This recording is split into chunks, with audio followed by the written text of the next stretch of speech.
Hello friends, आज के इस वीडियो में मैं आप लोगों के लिए एक बहुत ही इंपॉर्टेंट इंफॉर्मेशन लेके आया हूं। अगर आपने अपना आईटीआर फाइल कर दिया है और अगर आपके ईमेल आईडी या मोबाइल पर इस तरह का मैसेज आ रहा है, dear tax payer your return has been processed under section 143(1), तो घबराने की कोई बात नहीं है। ये जो मैसेज है ये आपके रिटर्न प्रोसेस होने का एक इंटीमेशन है जो डिपार्टमेंट के द्वारा दिया जा रहा है। मीन्स जो भी आपने रिटर्न फाइल किया है वो आपने सही तरीके से फाइल किया है और डिपार्टमेंट ने उस रिटर्न को एक्सेप्ट कर लिया है और रिटर्न आपका प्रोसेस हो गया है। एक बार रिटर्न प्रोसेस हो जाने पे 3 कंडीशन हो सकता है रिटर्न प्रोसेस का, जिसको हम लोग डिस्कस कर ले रहे हैं। पहला कंडीशन है कि हो सकता है कि आपका रिटर्न प्रोसेस हो गया हो और डिमांड रेज हो गया हो। मींस जो भी आपने अपना टैक्स अपने रिटर्न में कैलकुलेट किया है और डिपार्टमेंट जो 143(1) में आपका जो टैक्स कैलकुलेट कर रही है उसमें अगर डिफरेंस आता है, मींस टैक्स लायबिलिटी जो डिपार्टमेंट के द्वारा कैलकुलेट किया जा रहा है और आपने जो कैलकुलेट करके जमा किया है उसमें अगर डिपार्टमेंट के द्वारा लायबिलिटी जो कैलकुलेट की गई है ज्यादा है, तो उस केस में आपके पास जो मैसेज आएगा, अगर आप अपना इनकम टैक्स प्रोफाइल लॉगिन करते हैं तो उस प्रोफाइल पे आपको लिख के आएगा कि your return has been processed with demand due.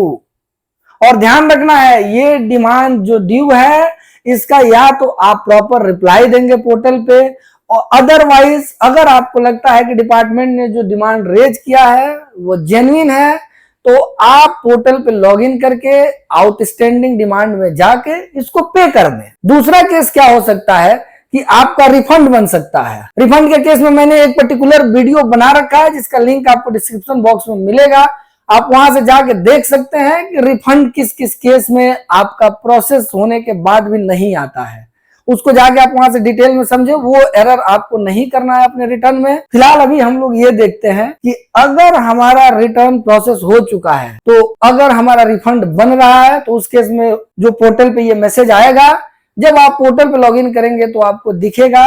Your return has been processed with refund due. और तीसरा केस ये हो सकता है कि आपने जो भी रिटर्न फाइल किया है, जो भी टैक्स आपने पे किया है, जो भी टीडीएस आपने क्लेम किया है, उन सभी चीजों को देखते हुए जब आपका रिटर्न प्रोसेस होता है तो एक मैसेज आएगा कि no demand no refund. Means अगर आपके केस में डिपार्टमेंट को लगता है कि जो आपने रिटर्न फाइल किया है, जो भी आपने टैक्स पे किया है वो सब करेक्ट है, तो उस केस में भी 143(1) में रिटर्न प्रोसेस होगा, लेकिन मैसेज आएगा नो डिमांड नो रिफंड। तो ध्यान रखना है, अगर इस तरह का कोई भी मैसेज आता है तो सबसे पहले घबराना नहीं है और दूसरा काम ये करना है कि आपको अपने पोर्टल पे लॉगिन करके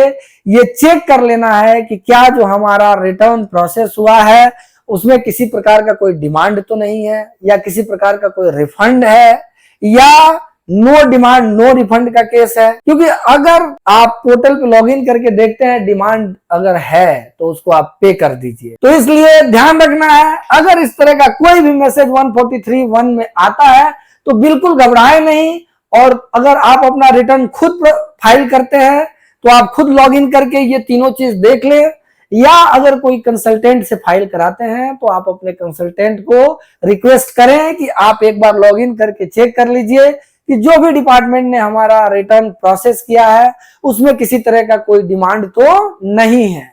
क्योंकि ये मैसेज आने का मतलब है कि रिटर्न प्रोसेस है। अदरवाइज अगर आप अपना रिटर्न फाइल करते हैं तो एक और मैसेज आने की संभावना रहती है। 139(9) का एक आपको नोटिस आ सकता है, जिसके लिए मैंने सेपरेट वीडियो बना रखा है जिसका लिंक आपको डिस्क्रिप्शन में मिल जाएगा, कि अगर आपने अपना रिटर्न फाइल किया है और डिपार्टमेंट को उसमें कोई कंफ्यूजन है तो उस केस में आपको 139(9) का नोटिस इशू हो जाएगा, जिससे हम लोग डिफेक्टिव रिटर्न का नोटिस कहते हैं। इसका रिप्लाई आपको 15 डेज में देना होता है। अगर आपने सही तरीके से 15 डेज में रिप्लाई दे दिया तो अगेन आपका रिटर्न 143(1) में प्रोसेस हो जाएगा। तो ध्यान रखना है, इस वीडियो में हम लोगों ने 143(1) की सभी चीजों को डिस्कस कर लिया है, और अगर इस तरह का मैसेज आए तो बिल्कुल नहीं घबराना है। Thank you.